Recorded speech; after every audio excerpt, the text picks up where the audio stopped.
Elodie de RP Secrétariat. Aujourd'hui, je vais vous montrer les listes déroulantes sur Excel. Mes clients me contactent souvent et sont bloqués sur des fichiers Excel car ils ne savent pas comment utiliser des menus déroulants ou des listes déroulantes. Et on passe beaucoup de temps à essayer de se comprendre par téléphone ou par mail, savoir où cliquer, comment ça fonctionne. Donc c'est une fonction assez basique d'Excel. Voilà, vous vous mettez sur la cellule où le menu déroulant est paramétré, vous avez la petite flèche et vous choisissez vos fournisseurs, vos adhérents, vos clients. Ici, la nature des recettes, la nature des dépenses, vos produits. Tout est paramétré, il vous suffit juste de cliquer sur la petite flèche. Hop, vous cliquez sur la cellule, puis sur la flèche et vous sélectionnez la dépense ou l'intitulé qui vous convient.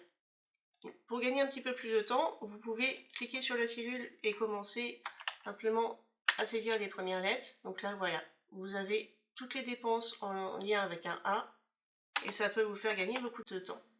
Indiquez simplement les premières lettres et le menu déroulant va se rétrécir et vous indiquer les dépenses qui correspondent. Voilà, donc c'est très utile quand vous avez notamment un panel de clients assez large. Vous saisissez les premières lettres et ils vont arriver tout de suite dans la liste déroulante. Ça vous évite de faire défiler toute la liste.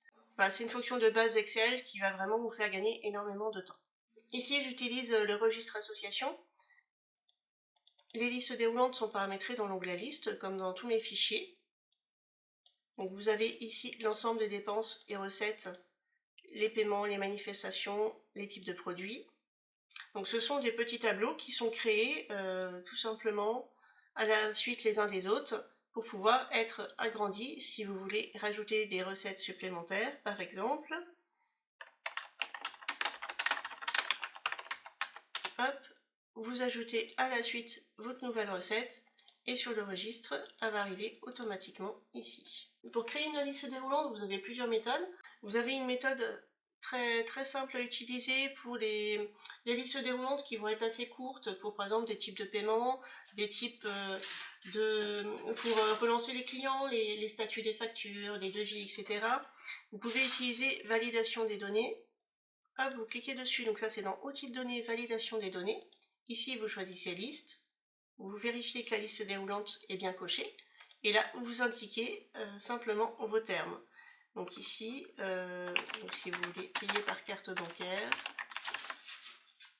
vous séparez toujours avec le point virgule. Vous faites OK. Et là, votre liste apparaît direct. Pour étendre une liste déroulante, soit vous utilisez la poignée de recopie. Donc là, elle va être sur toute la partie. Soit vous faites copier-coller.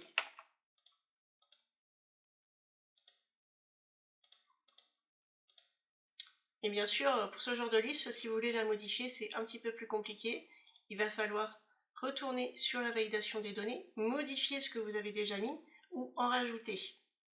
Donc si vous voulez rajouter les espèces, donc là voilà, si vous voulez étendre les réglages, il faut tout recommencer.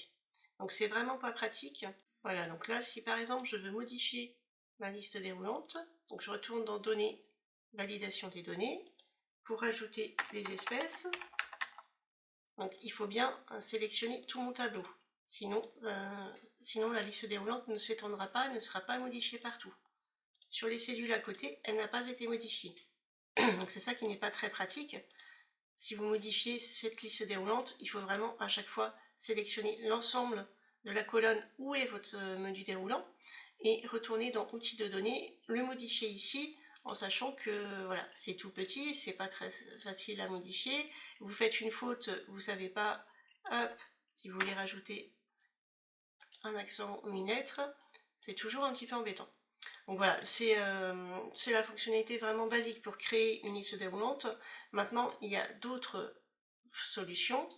Donc ce que moi je vous propose régulièrement, c'est de faire votre petite liste déroulante. Donc vous faites hop, votre petit tableau.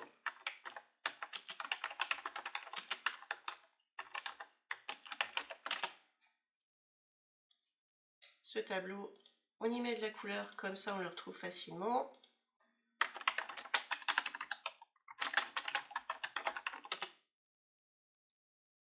Donc ici, vous retournez dans Données, vous retournez dans liste et là vous sélectionnez en appuyant sur la grosse flèche, vous sélectionnez votre zone. Ça, vous pouvez plus facilement la mettre où vous le souhaitez et la modifier. Par contre, si vous rajoutez un autre terme à la suite, donc par exemple si vous ajoutez les paiements par PayPal, si vous ajoutez les paiements par PayPal, ça ne va pas s'ajouter automatiquement. Et c'est ça qui pose vraiment souci. Alors que si votre liste source, vous en faites un tableau structuré, hop, donc je vais supprimer PayPal pour pouvoir recommencer après. Donc ici, vous faites ajout de tableau, hop, vous créez un tableau, vous avez déjà l'en-tête, vous enlevez le filtre si vous n'en avez pas besoin, vous pouvez modifier les couleurs, ça pose aucun souci. Donc là, je vous conseille de le renommer. Donc ici, je vous conseille vraiment de nommer votre tableau, par exemple, mode de paiement, et puis après de nommer votre liste. Donc vous allez aller dans Formule, définir un nom, et là vous allez par exemple mettre liste des paiements. Sélectionnez dans Données la validation de données et créer ma liste. Et voilà. Donc là, la liste elle s'est créée automatiquement. Et surtout, ma liste ça va être évolutive. Donc sous ma liste déjà existante, je rajoute PayPal, je rajoute Payplug. On va rajouter Stripe si vous voulez. Hop. Et tout va se mettre automatiquement dans mon menu déroulant. Donc c'est un petit peu plus compliqué à la création. Il vous faut déjà créer le nom de votre liste déroulante. Donc là, on va dans Formule, définir un nom, vous sélectionnez un nom, et ce nom, vous allez après pouvoir le sélectionner et l'ajouter dans les validations de données. Et ça vous fait vraiment une liste évolutive. Évidemment, après, il vous faudra copier-coller cette liste déroulante ou l'utiliser dans un tableau structuré. Donc je vais vous faire voir directement sur le registre. Ici, donc on a un tableau structuré avec différentes listes déroulantes qui sont évolutives. Si j'ajoute une autre date de règlement, le tableau il s'agrandit automatiquement et les listes déroulantes apparaissent également. Donc là, si je rajoute un produit supplémentaire, ici un produit supplémentaire dans le registre, il va s'ajouter automatiquement. Voilà, puisque la ligne se crée à la moindre saisie. Dès que vous saisissez une date, une ligne se crée et là vous avez l'ensemble des produits, l'ensemble des dépenses, des recettes. Donc c'est pour ça que je vous conseille vraiment d'utiliser des tableaux structurés, de prendre le temps de nommer chaque tableau, chaque liste. Ça vous permet de faire évoluer votre tableau et d'éviter toutes les erreurs de saisie.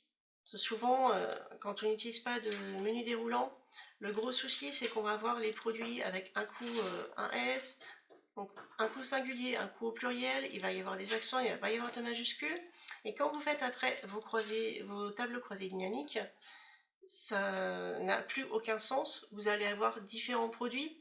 Là, les tailles vont être différentes. Un coup, il va y avoir un espace, des tirets. Et vous n'allez pas avoir votre stock. Vous n'allez pas avoir les rentrées d'argent qui sont comptabilisées au bon client, au bon fournisseur. Donc les tableaux structurés, c'est vraiment la base avec les menus déroulants pour pouvoir avoir des tableaux croisés dynamiques, des tableaux bilans, des graphiques qui vous permettent vraiment d'analyser votre activité. Voilà, donc si vous avez besoin de davantage d'explications sur ces listes déroulantes ou sur les tableaux structurés, n'hésitez pas à me contacter sur le site de REP Secrétariat.